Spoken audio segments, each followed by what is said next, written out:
Hello, everybody. Hope everybody had a great weekend. This is Comic Book Hangover. It is Monday, so it's time for my third and may possibly be the last of my best of 2021 videos. It's taking quite a bit to come up with ideas and whatnot. So it's this might be the last one. I don't know, but this one is going to be what I'm lovingly referring to as my Welcome Back Cotter video. And these are books with characters and concepts that, for me anyway, were gone for a while and finally came back in force. And two of these I've already talked about in previous videos. But it's worth to give them one more round, one more hurrah before the end of the year. But before I jump into this, of course, if you like my videos, if you like what I do, please hit that like button, comment, subscribe, slap that notification button, because I'm going to start doing these videos in advance and getting them posted, scheduled, so that notification button will come in handy. So without further ado, let's talk about, first off, this is Darkhawk. Yeah, I got to talk about Darkhawk again. It's been just so great having this character back. It's been a great miniseries. I said talk about this again, but there's really not much more I could say about this miniseries. I mean, going into it, as I've said many times before, going into it, I was a little hesitant. I was nervous, the fact that we were going to have a new Darkhawk, a completely new kid, new character, new costume, even a new logo, new everything. And I was cautiously optimistic about the series going into it. But once it started, this new kid, he's really a very interesting character. He doesn't feel forced. He doesn't feel fake. He's another kid that, through a series of circumstances ends up in a bad situation. He's got, I think, multiple sclerosis, and he's trying to come to terms with that, and then he ends up with the Darkhawk amulet. Now, the only real mystery about this is this appears to be the same amulet that Chris Powell had. There was a one-shot where he meets his untimely end, and that amulet comes shooting back to Earth and lands, and presumably it's the same amulet. One of the hints is in like the third and I think fourth issue of the miniseries, Darkhawk starts to get images from the amulet about Chris Powell's version of the character and what that version of the outfit could do, and this version can do it as well. This has got more power, so you can see even the wings are different on this version of Darkhawk. But it's been a blast having this character back. The only thing that I could say that I don't like about this current run is that it's only a 5-issue miniseries. I would love it if Marvel would make that announcement that this is now an ongoing book, because it's been so much fun. It's been a great series. Welcome back, Darkhawk. I know it's all part of the 30th anniversary for the character, and probably after this we're never going to see him again, but my hope is that we will see more, because this new iteration of Darkhawk is exciting. It's not treating the previous incarnation of Darkhawk as a cheesy, campy, overrated character, treating him legitimately and showing respect to the creators who worked on that book and the fans of the character. I mean, I don't feel like I'm being mocked or made fun of at all for liking Darkhawk. So it's been a great series. If you're a Darkhawk fan and you've been kind of iffy about reading this miniseries, I'd say just stop being iffy. Just jump on it. It's been great, and some great covers too. I mean, everything from the art and the writing is great. We even get like Chris Powell had early guest appearances and early team ups with Peter Parker Spider-Man. This new kid has appearances and team ups with Miles Morales Spider-Man. So you kind of got that generational thing going there. And the most recent issue, number 4, they team up with Captain America, and it's just like it's like everything coming full circle, and it's been a lot of fun. I've been really enjoying it. Can't wait to see if we get any more. Marvel really should do something more with this character. The next one is another one that I've talked about quite extensively, and it is the Batman vs. Bigby Wolf in Gotham. It is the long-awaited return of Fables, something I never thought I would see again. Once Fables wrapped up years ago with issue 150, which was also a trade paperback, it was kind of a neat idea to wrap it up. I thought it was done. Bill Williams said he's done. He's run his course. He's moving on. I think he became semi-retired.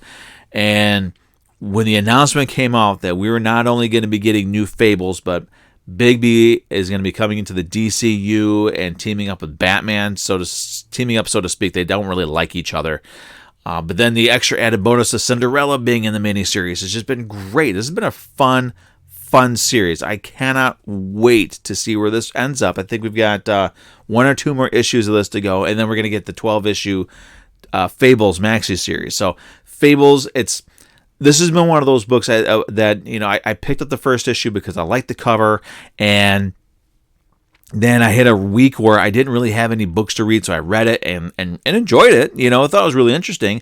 So I figured I would go through the first storyline, the first 5 or 6 issues, which was Legends in Exile, and then I would probably drop it. But then the farm story came out, and then it just kept going and kept going, and next thing you know, I'm just fully invested in this franchise of books. Fables, Jack of Fables, Cinderella, Fairest, Ever After, all these. You got the prose books. There's only one, Peter and Max, a Fables novel. I got the hardcover, and then when they put that out in paperback, I got that. I mean, you can see I did a video of all my Fables books. Well, videos of my Fables books, so you can check those out. Those are going to be in my Full Run Friday playlist. So Fables, it was great to have it back. I cannot wait for 2022 when I get to have Fables number 151, which is the other bonus, is they're not starting over from number 1, they're continuing the numbering. But having Bigby come back first to kind of reintroduce the Fables concept to new readers has been a lot of fun. It's been great. It's been a blast. I'm super excited. I cannot wait to see what we've got coming from Bill Willingham, because he's bringing back the same artists, and everybody's coming back for it. It's been great. Next one is this was again part of an anniversary thing, which was great to have, but it was also kind of disappointing at the same time. And that is the Curse of the Man-Thing series of books, and this came out earlier this year. And there was Avengers, Amazing Spider-Man, and X-Men, and it was great having something for Man-Thing. It was great that he was finally getting his moment to shine. So I know in one of the Marvel books, it's a team book that has Blade in it. He's got this little mini version of Man-Thing. It looks stupid to me, but I don't really like the new iteration of Blade either. But this was having Man-Thing back. And the thing about Man-Thing is he's a very difficult character to write. It's a very difficult concept for current writers to do, because they keep wanting to add pathos, and they keep wanting to add just all these pointless things to the character when he's a very basic character. He's just living swamp matter, and he's always been more of a function of the story as opposed to a character in the story. So it's been really difficult. Now these were interesting. Someone was taking over and kind of taking over his ability to make things that feel fear burn, and the heroes had to try to save Man-Thing from this horrible fate. But it was the sad thing is even more so in his classic books, he was just sort of a background character in his own book. I mean, even the titles. I mean, this is Avengers, Curse of the Man-Thing. It wasn't, a Curse of the Man-Thing, then Avengers as a byline. No, he got second billing in his own book celebrating his 50th anniversary. But aside from that, it was really great having Man-Thing back. This was my favorite cover of the run. This is the Avengers one, and it was really cool, because then we also get into the man behind the Man-Thing, and we see the struggle that he's buried underneath all this, all of what makes Man-Thing, and he's still in there, and he's trying to get out. But it was a great miniseries. It's definitely one of the better written books of Man-Thing that we've had in the past 30 years or so. It's been, like I said, he's a very difficult character to write. It's hard to do it, but this book came close. I think it's Steve Orlando wrote that one, and it's the closest to classic, truly well-written Man-Thing that we've had in a very long time. Now, the last one that I want to talk about is it's a team-up book. It's from Dynamite. I don't read a lot of Dynamite, but when they do this character as Elvira, I'm always going to pick up an Elvira comic book. But this is Elvira meets Vincent Price. Now, this is the current one. This one's actually going currently. It started up a couple of months ago. And this one here, she teams up with the spirit of Vincent Price to save the world from an oncoming apocalypse.